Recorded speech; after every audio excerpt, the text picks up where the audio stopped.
Miscellaneous exercise on chapter 8 application of integrals का आज हम करेंगे question number 2। And question number 2 क्या है एक बार देख लो।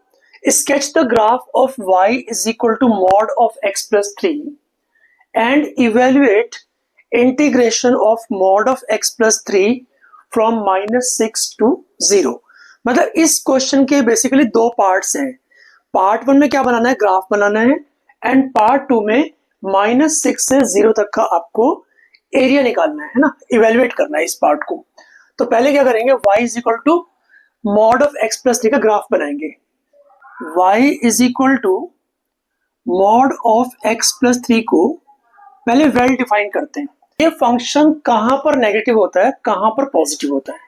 तो अगर ध्यान से देखो, पहले x प्लस 3 को 0 रख लो। x प्लस 3 को 0 रखने से x क्या आएगा, -3 आएगा, है ना। x आएगा -3। अब देखो ये आपका -3 मान लो। -3 के पहले मान लो -4 रखता हूं। यहां पर -4 रखने से जो अंदर वाला पार्ट है वो नेगेटिव ही आएगा। इसका मतलब ये निकलता है कि -3 के पहले फंक्शन नेगेटिव होगा और -3 के बाद मान लो 0 रखते हैं इसके अंदर तो फंक्शन पॉजिटिव बन जाएगा। तो इसका मतलब सीधी सी बात है कि मॉड ऑफ x प्लस 3 को इस तरह डिफाइन करेंगे, it is positive when x is more than equal to -3 and it is negative when x is less than -3। तो हमारे पास जो मॉड ऑफ x प्लस 3 है उसको हमने डिफाइन कर दिया। दो अलग अलग लाइंस बनेंगी। तो अब बनाते हैं ग्राफ, ठीक है।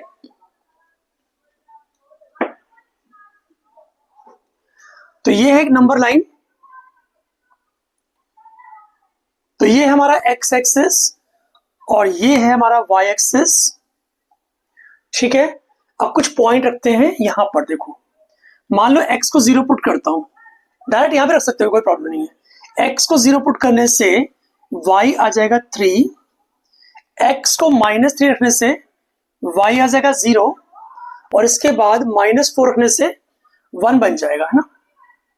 कुछ ऐसे डिफरेंट पॉइंट्स ले लो। आप देखोगे ग्राफ जो है ना वो वी शेप का ग्राफ बनेगा, लाइक ऐसे कुछ बनेगा। तो आपको कहां से कहां तक का इंटीग्रेशन करना है, देखो कहां से कहां तक चाहिए।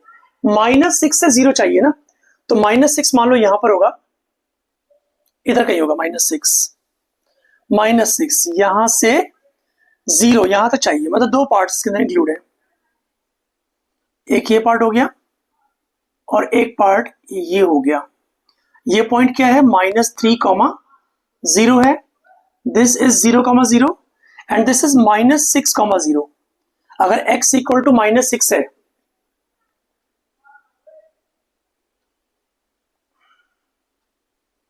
हाँ, -6 पर क्या होगा, 3 एक सेकेंड, जब x -6 है तो y 3 बन जाएगा। हाँ ठीक है, दिस इज -6, 0।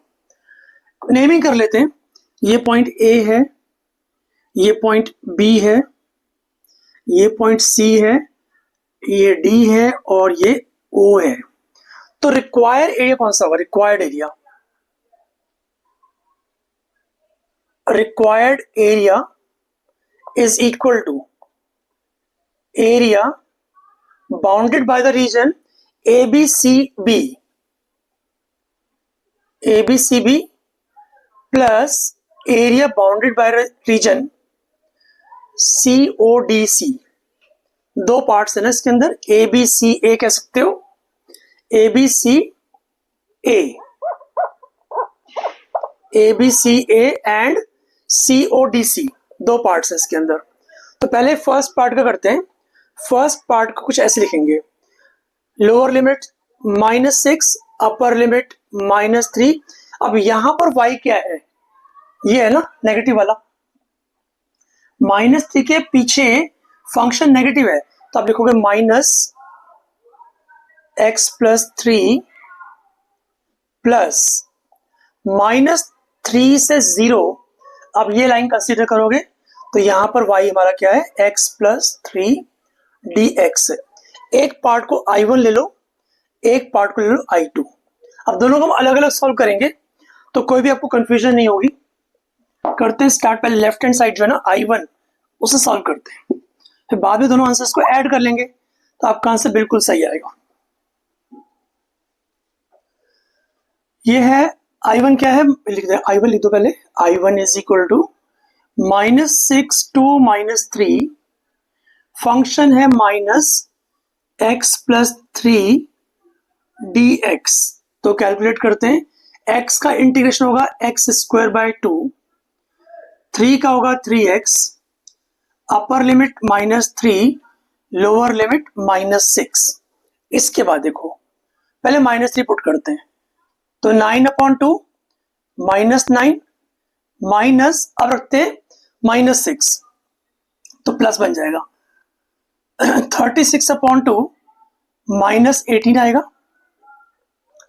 और आगे चलते हैं, यहां पर एलसीएम कर लो, तो 9 - 18/2 प्लस यहां पर क्या आएगा,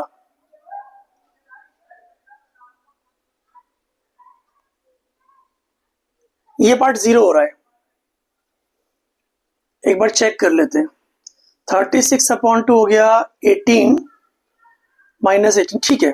तो माइनस माइनस ये -9 है, तो 9/2 आ गया फर्स्ट पार्ट का एरिया। अब सेकेंड पार्ट करेंगे, दैट इज I2।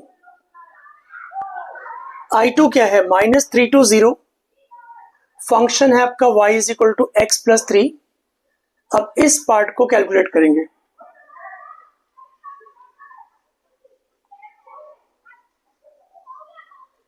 तो ये आएगा x का इंटीग्रेशन x²/2, 3 का integration 3x, upper limit 0, lower limit -3।